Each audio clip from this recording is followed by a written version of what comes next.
Salut tout le monde, bienvenue sur ma chaîne.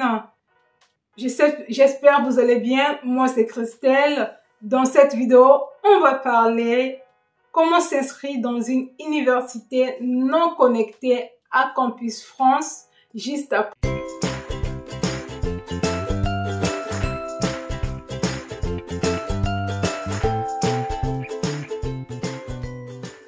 Eric. Comme vous savez, j'ai déjà fait une vidéo. Là, je vous donne la liste des établissements non connectés à Campus France. Je vais vous mettre la vidéo par là. Allez-y regarder cette vidéo. En bas, dans la description, vous allez trouver le lien et cliquez sur ce lien. Vous allez voir les universités non connectées, que ce soit publiques ou privées. Le premier des choses à mettre en place pour chercher une inscription dans une université privée, soit vous consultez le lien que je vous ai mis dans cette vidéo, ou soit vous allez sur Google, vous cherchez les universités non connectées à Campus France. Vous allez tomber sur plein d'articles, sur plein de propositions, lisez et cherchez votre établissement. Une fois que vous allez trouver votre établissement, vous allez regarder la formation. Est-ce que cet établissement propose votre option, votre formation à vous, que vous voulez bien suivre? Après, une fois, vous allez repérer votre formation. Si cet établissement propose bel et bien votre formation, vous allez sur l'onglet formation, vous regardez la description de la formation avant d'envoyer votre candidature.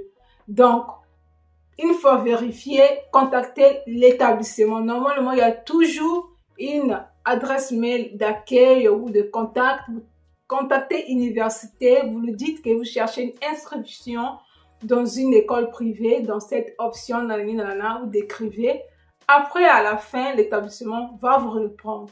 Une fois l'établissement vous répond, soit vous devez passer l'entretien, soit ils vont vous demander d'envoyer vos notes, vos diplômes, votre option, ou vous envoyez les questionnaires. Récemment, j'ai accompagné une personne de mon entourage qui cherchait une inscription dans une école privée qui, en 2 semaines seulement, elle a eu son inscription. En 2 semaines, ça a été accepté. Donc, première fois, vous trouvez l'école. Deuxième fois, vous cherchez la formation. Troisième fois, vous regardez la description de la formation. Quatrième fois, vous contactez l'école. Vous attendez la réponse. Cinquième fois, la réponse de cet établissement.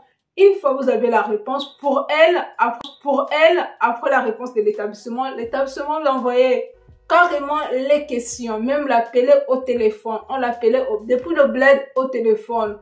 On l'a proposé l'entretien. On a d'abord envoyé la liste des questions. Je vais sortir une vidéo qui parlera de l'entretien comme on a fait avec elle.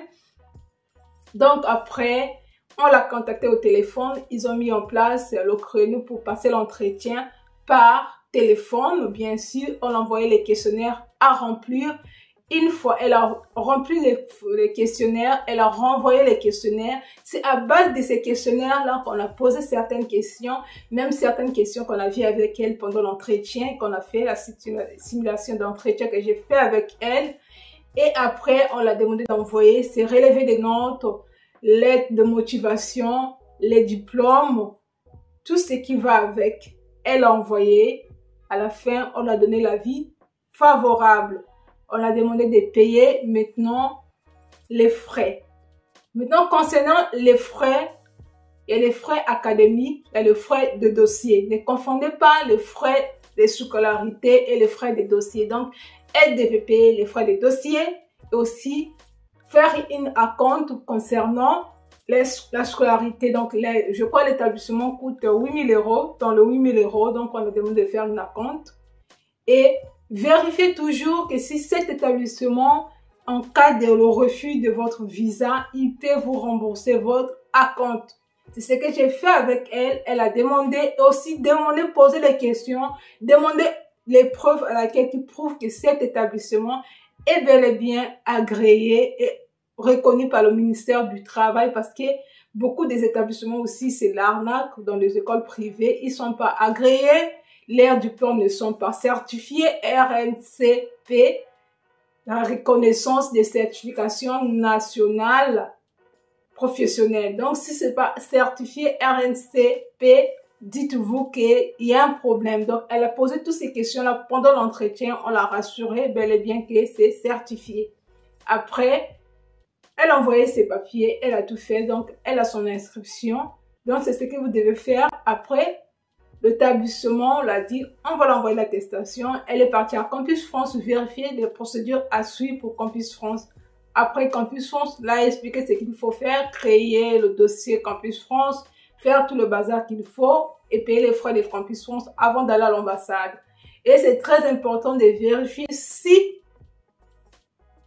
cet établissement peut vous rembourser vos frais de scolarité si jamais vous n'êtes pas accepté. Et de regarder aussi si cet remboursement c'est intégral. Il faut toujours avancer les fonds et il faut toujours payer la compte demandée pour cette inscription parce que c'est la compte qui vous donne le droit de passer à l'ambassade. Quand vous arrivez à l'ambassade, si vous n'avez jamais payé la compte, dites-vous que vos chances pour avoir le visa, c'est un peu mince. Oui, c'est un peu mince. Il y a certains établissements, on va vous demander de payer la compte. D'autres, ils ne vont pas vous demander de payer la compte. Normalement, si tu prends une inscription dans une école privée, tu as des chances d'avoir ton visa. Surtout si tu payes la compte, tout est en ordre. Tu as 70%, 90% avoir ton visa. Au moins si d'autres papiers ne soient pas en harmonie comme le logement ou le garant. Et en plus, il faut savoir que les écoles privées, voilà, ce n'est pas de l'arnaque, c'est aussi la deuxième chance pour vous pour venir étudier en France. Tu peux arriver à faire 1 an et l'année prochaine, tu trouves une inscription dans une école publique. C'est faisable. Donc, regardez votre porte-monnaie si vous avez les moyens pour payer une année de formation. Ou si vous avez les moyens tout court de chercher une école qui coûte dans les 5 000 $. Il y a même des écoles à 2 500 €, surtout dans le BTS, licence. Oui, ça existe, donc cherchez. Et si vous avez besoin d'être accompagné, je peux vous accompagner gratuitement. Je vais vous mettre mon adresse mail de contact là. Vous pouvez m'envoyer des mails pour me dire ce que vous voulez, si vous avez besoin d'aide, d'être accompagné. Si cette vidéo vous apporte de la valeur ajoutée, n'hésitez pas à liker, d'activer, enfin de soutenir la chaîne. À très bientôt.